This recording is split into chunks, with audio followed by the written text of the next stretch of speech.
Yo, what up guys, and welcome to another Baldur's Gate 3 build guide video. Today is a very specific build, and I'm so excited to show you guys this build. Today's build is based off of a really specific item, the Shadow Blade Ring, and I'm sure not everyone gets it. It's found at the end of Act 2, and it allows you to cast Shadow Blade, which is a pretty sick weapon. When I was running around at Act 3, I was getting some insane critical hits with this, not to mention the just consistent damage output. And with a few items, it looks like you never drop concentration, so that's even better. So without further ado, let's jump into the build. Okay, for race, I really recommend Gith here. The Gith are just really good for this build, and they have certain weapons that help them out with this build and kind of play off of this, because they're all about resisting psychic abilities and that type of stuff. So that being said, I do recommend maybe running this build with Lae'zel. So starting the build out, we are going to mainly run fighter. So we're going to definitely start with fighter, especially because you get proficiency in con saving throw. And because the Shadow Blade is a concentration ability, we want to make sure we keep that up as much as possible. For your fighting style, you're going to want to go ahead and go dueling. It will add damage to the Shadow Blade, so you get an extra 2 damage off of it. And then for your abilities, I recommend having them look a little bit like this. So I put 8 into strength because it wasn't very important to me. I'm going to be using dexterity to attack, so I have a 17 dexterity. I put a 16 into constitution because we need to maintain concentration on Shadow Blade. And then I figured a 14 in intelligence would be really important because if we have a 14 in intelligence, we're able to resist a lot of those Mind Flayer abilities a little better because I think most of them are intelligence saving throws. So if you do end up with the Amulet of Greater Health, you're going to go ahead and want to respec your stats to make them look something like this. That way you've got a little bit higher strength, a little bit more wisdom and charisma. That way it increases your saving throws and then the rest of the points in constitution. For your skill proficiencies, I recommend acrobatics over athletics and then whatever you want to fill the gaps in your class. Okay, transitioning into our level up process. So we are going to continue through fighter. At level 2, we're going to get our accent surge, so you'll be able to continuously attack more. At level 3, we are going to get our subclass. Additionally, if you are going Gith, you'll get your psionics jump, which is really cool. So for your subclass, there's a couple different options. If you want to do a more simple version of this build, go ahead and run champion. You don't have to worry about anything cool. Your crit goes down lower. You don't have to worry about extra buttons. Eldritch Knight, if you'd like to throw in some psychic abilities, maybe some different spells to go with it. But we are going to go Battle Master here. For our maneuvers, I really recommend Trip Attack and Riposte as 2 of the big ones because Riposte just gives you an additional attack because it's common that they'll miss you. And then Trip Attack is really good. You can open with a Trip Attack and then get advantage on a bunch of stuff. But you are limited to your Battle Master dice, which will run out quickly, so try to use them sparingly. I also like Sweep Attack if I'm trying to finish one guy off, but I really wanted to hit another one. It's not the greatest, but it's not terrible. And if it does crit, it does quite a bit of damage for the other enemies. So we're going to go ahead and start with these 3 to start off with. All right, going into level 4, we do get our first feat. We're going to go ahead and get an ASI ability improvement, and we're going to bump our dexterity to 19. At level 5, we're going to get our Misty Step from our race, and we're also going to get an additional extra attack from being a fighter. We'll continue through that. Level 6, we get our second feat. We're going to go ahead and choose not ability score improvement this time, but because we are a fighter, we are not proficient in dexterity saving throws, so we're going to pick up resilient dexterity, which will then push our dexterity to 20, maxing it out at level 6. Going into level 7, you'll get an additional 2 maneuvers. I would recommend feigning attack possibly as a kind of a way to just give yourself advantage with the hit, and it'll do an additional 1d8 damage, which is pretty good. And then disarming attack, or maybe even menacing attack. We're going to choose disarming this time. Going into level 8, we will get an additional feat. This one's a little more flexible. If you do not have the necklace on, what I then recommend is going Warcaster, because the necklace is going to give you advantage on Constitution saving throws, or Warcaster will do the same. Since we do have the necklace on, we are instead going to go down and choose Savage Attacker. Savage Attacker is just going to let us reroll those dice, do a bit more damage. I really like the way it works out. Going into fighter level 9, we're going to pick up our Indomitable, which will make us a little tankier. It allows us to reroll saving throws. At level 10, we will get an additional 2 maneuvers. This is where we will pick up our menacing attack, and then we're going to pick up push attack here, just in case we've got someone near the edge and we just want to knock them off. And at our 11th fighter level, we're going to be able to pick up improved extra attacks. So that means we're going to attack 3 times per turn. Add that to our action surge, and you're going to be able to swing 6 times in your opening turn. And then for our 12th level, you could pick up another feat. If you don't have the necklace, maybe you want to put some more points into Constitution. But since we already do have that on, I'm going to go ahead and multi-class here. And I think we're going to choose Wizard here. For your cantrips, really just choose whatever you want to run. So for your spells, you probably want to go with something like Long Strider, Shield to help with your defense, and then maybe Enhanced Leap, Feather Fall, Disguise Self, the kind of stuff to find familiar, just help you outside of combat. You might want to pick up Magic Missile if that's something you feel like you need for some reason, or even Thunder Wave to push people off of more things. And for preparation, we're just going to grab these 3. So one thing I did want to go over was Illithid Powers. We are making the enemies weak to or vulnerable to psychic damage, so psychic damage becomes way more powerful. Some of the ones that I really like are Luck of the Far Realms, because you get the auto crit whenever you need it. Stage Fright is another really cool option, gives them disadvantage on attack rolls. I also really like Mind Blast here because it does so much additional damage. You can hit quite a few targets with it. Even if some of your allies take Mind Blast, it's super powerful as well. And of course, Psionic Overload. This is an action for most people, but it being a bonus action here is pretty sick. You can just get the additional 1 to 4 psychic damage, and then you just take a little additional psychic damage. Finally, you don't want to take Concentrated Blast. I mean, you can take it, but it's something that you don't normally want to use because you will drop concentration on your Shadow Blade, and then you're going to be sitting there with nothing in your hand. You could do it if you needed to, I don't know, for example, cast it just to finish something off and then recast your Shadow Blade, but again, I don't recommend that. Okay, moving on into equipment. So if you're a helmet, I recommend the Helmet of Obduran. It just gives you bonuses to your armor class and saving throw. Can't be stun, can't be crit. It's a really nice helmet. Alternatives to that helmet can be Mask of Soul Perception. It'll give you +2 to bonus attack rolls, initiative, or perception. Or the Dark Justiciar helmet. If you get that early on, it's great. It gives you an error +1 to your saving throws against spells, and you also have covert critical, so your critical hit goes up. Also, if you notice, that's Constitution saving throw goes up by 1 as well, which is really important. And then even earlier than that, you can wear the Circlet of Psionic Revenge. So when you succeed on a saving throw, the enemy takes an extra 1d4 psychic.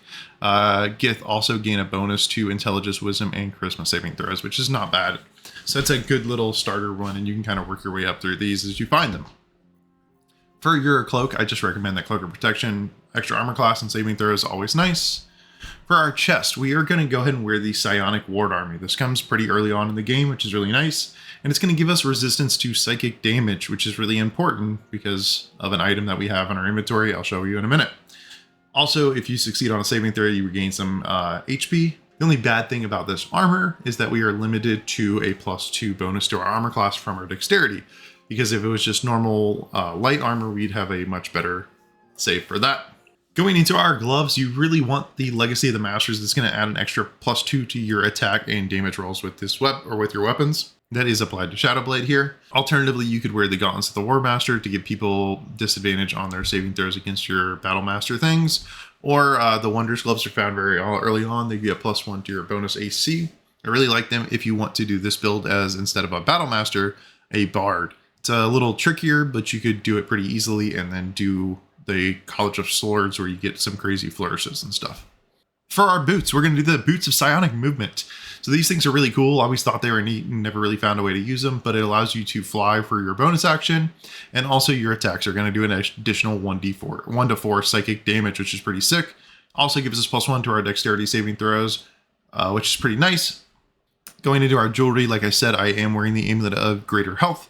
I really like this because it gives us such a high bonus to our Constitution, and then on top of that, we are getting advantage on our Constitution saving throws. The rings for this are really important, so I'm using the Strange Conduit ring, which says, while concentrating, you deal an additional 1 to 4 psychic damage. So you can see we're doing an additional 1d4 here, 1d4 here, and then 2d8 here, so it starts to add up for us. And then finally, you must have the Shadow Blade ring in order to run this. That will give you the spell Shadow Blade, which will be concentration. For your bow, I recommend the Deadshot just because it increases critical hit by 1, but there are plenty of other bows that are fine. You could also use the Drakefire short bow. You find this in Act 2 as well. It gives you resistance to cold and fire, which is really nice. And then it also has that haste spell. You won't be able to use haste at the same time as using Shadow Blade, but it is a cool ability. And we also have the hunting short bow. You get this in Act 1, so your attacks have advantage against monstrosities, which does work with your melee weapon attacks as well, which is really neat. So it's not a bad little thing. Also gives you access to Hunter's Mark if you ever lose concentration on Shadow Blade for some reason. For your shield, I'm going to go ahead and wear this Sentinel shield.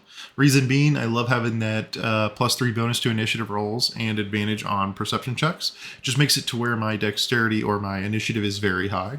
With this bonus, you'll see that we get a +8 to our initiative, so that means we pretty much always go first in a fight, so we can reposition and help our allies out with the debuff that we're giving to everyone. For your weapon, it's not very important what you use. What you really want to find, though, is something that is finesse and not light. If you use something like the Ambusher, which I really wanted to use, you notice this is finesse and light. So when you have this equipped and you cast Shadow Blade, I'll go ahead and show you.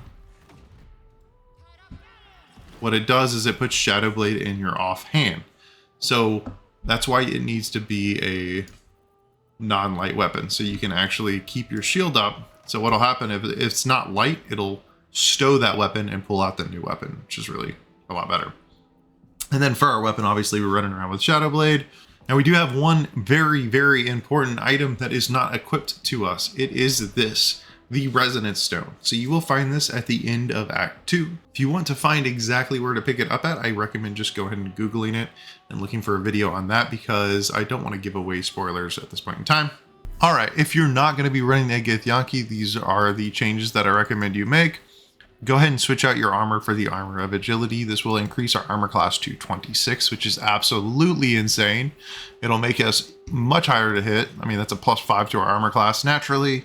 The only bad thing about this, we are going to be vulnerable to psychic damage. Also, you'll get no bonus from your Boots of Psionic Movement, so I recommend going to switch these out with the Disintegrating Nightwalkers. You could still wear them if you'd like, you just won't get the additional ability to fly. Okay, let's go over an early game build very quickly. So you want to start with the Circlet of Psionic Revenge. Again, I already went over why that's good. We'll wear the Cloak of Protection, the Psionic Ward Armor, as I stated earlier. For your gloves, go ahead and get the Dark Justiciar gloves. It'll give you an extra 1d4 to all your attacks. I really recommend the Boots of Striding.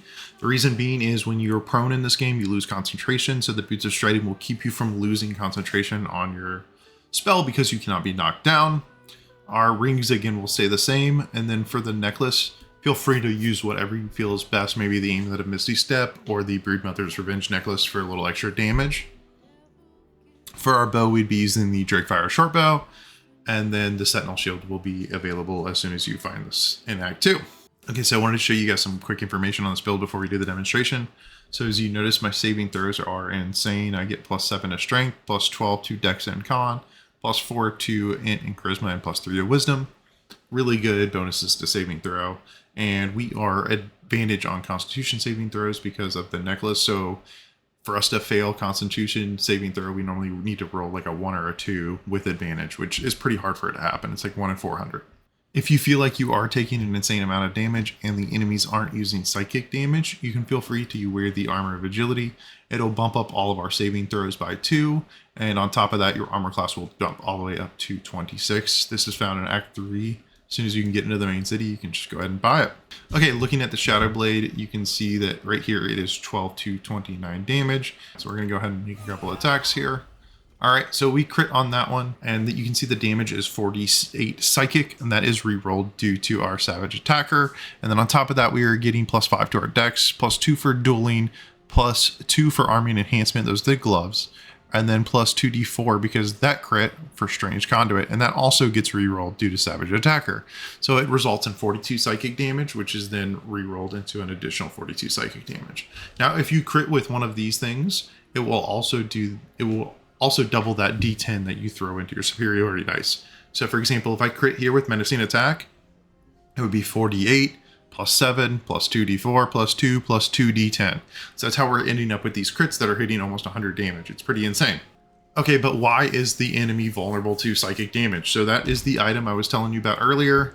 So that is the Resonant Stone. Resonant Stone is going to get everyone this buff called Steeped in Bliss. So what it does is it gives everybody advantage on physical checks and disadvantage on mental saving throws. That's one of the reasons I went dexterity in this build as opposed to strength. I figured I was not going to be shoving anyone, but it also makes everyone vulnerable to psychic damage. That includes your party. So if you are ambushed, it is very dangerous. For example, if you were ambushed and all 4 of you guys are standing together and it was, we'll say, a Mind Flayer that uses Mind Blast on the party, everybody in your party is going to take double damage because they're all standing next to you. That's why your initiative's so high. That's one of the reasons you might even want to take alert. So when your turn starts, what you can do is you move away from your allies. So let's see. You see right there, it just fell off of this character and this character. This one's just within range to be close enough, but we could have used our fly to get even further away. We'll exit turn base so I can show you there. So it's about how far away from your allies you have to be. Another thing to note, your Shadow Blade is not limited to 10 turns, so you can cast it before combat. So basically I always have it cast. I didn't want to pick up a wizard that's got a lot of spells because I'm afraid that I'm going to override my concentration. Now, a few things of note is that Friends is concentration as well, so be careful with that. If you ever cast Friends, it will drop your Shadow Blade, and this only comes back every short rest, so you need to be very careful when you're casting a different concentration spell. This whole build runs off of short rest, so it's very good, but again, it needs multiple short rests. One thing to note as well is these boots. Their fly ability comes back once every long rest, so once you go ahead and use it, feel free to change your boots out. These are one of the boots that I really recommend you having in your bag, so you can just switch them out if you don't like them. So one thing I did want to show off is the Slinging Shoes. You get these from Tara as long as you do a few certain things in her quest line. That's the character that's tied to Gale. So the Slinging Shoes are really cool. They let you throw your boots at people and do psychic damage, which I thought would be a cool little option to throw on as boots in case you didn't have the Githyanki boots, or maybe you weren't running a Githyanki and you wanted to just use these things. I think they're hilarious. I think being able to take your shoes off, throw them at people while stabbing people with this Psychic Mind Blade thing is a nice little combo. But I don't have them, so I didn't get to test them out. So if they work pretty well with it, comment down below. Let me know if you liked them. Let me know how hard it was to get them, because again, I haven't got them before. Okay, so going into the demonstration for you. We have went ahead and used this character to attack them. That's why we got all the blood down there, and that way we can see a good little fight. There's a lot of enemies around here. You can really test stuff out. So as you see, our enemy has the debuff Steeped in Bliss, which is a buff or a debuff, however you want to look at it. So what we're going to do first is we have already pre-classed Fly, and we already have our Shadow Blade equipped, because again, you can cast that well before. What we're going to do is we're going to go ahead and do a trip attack, see if we can knock her down. Okay, so we didn't necessarily knock her down. I mean, we did, but we ended up one-shotting her. So here's how the damage worked out. So it's 2d8 psychic, like I said, plus the 5 on the modifier. And then that 1d10 is our Battle Master ability. That's also psychic. And then we get the 1d4 from Strange Conduit, and then another +2 from our gloves. So it came out to 31. Since they're vulnerable, came out to 62 damage total. So yeah, so for our first attack, we've already killed a guy. I think for our next move, we want to kind of come down here. See if we can get rid of these two guys. So these guys are just kind of regular Joes. This guy's a paladin healer, and she is the wizard, so we definitely want to get rid of the wizard. So we're going to try to go ahead and trip her as well. It does fail, but hey, again, she's dead, so that's all that matters. We only have an 80% chance to hit here. That's fine. I think we went to, since we only have a few superiority dice left, we're just going to go ahead and use a regular attack here. And as you see, does substantial damage as well. Go ahead and use our action surge this turn, because you normally want to use it in the first turn. Go ahead and try to weed out as many enemies as possible. All right, so we'll hit here, which will go ahead and finish him off. And then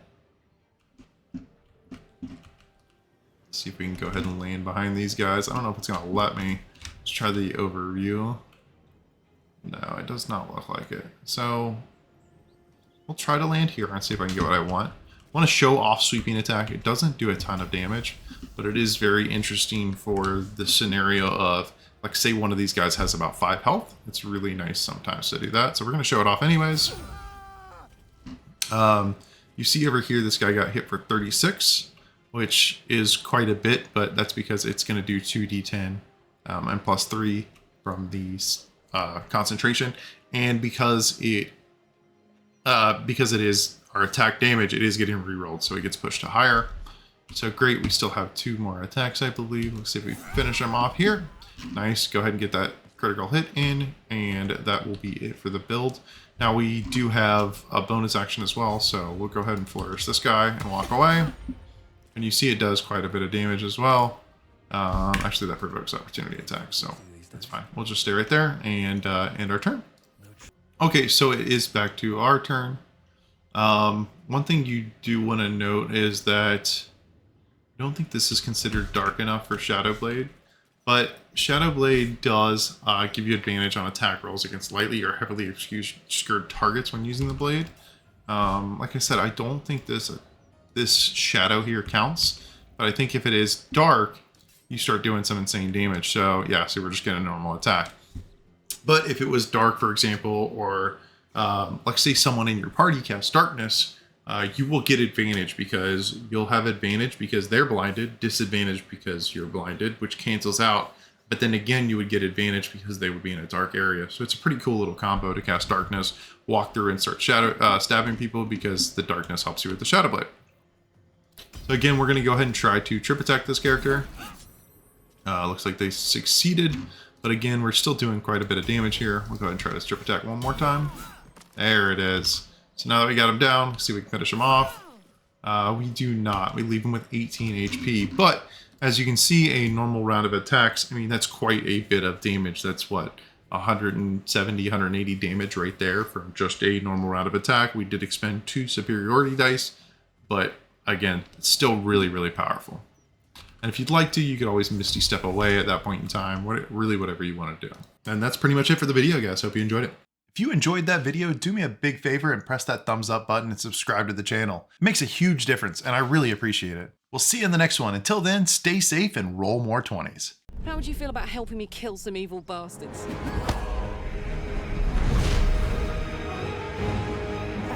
Black blessed.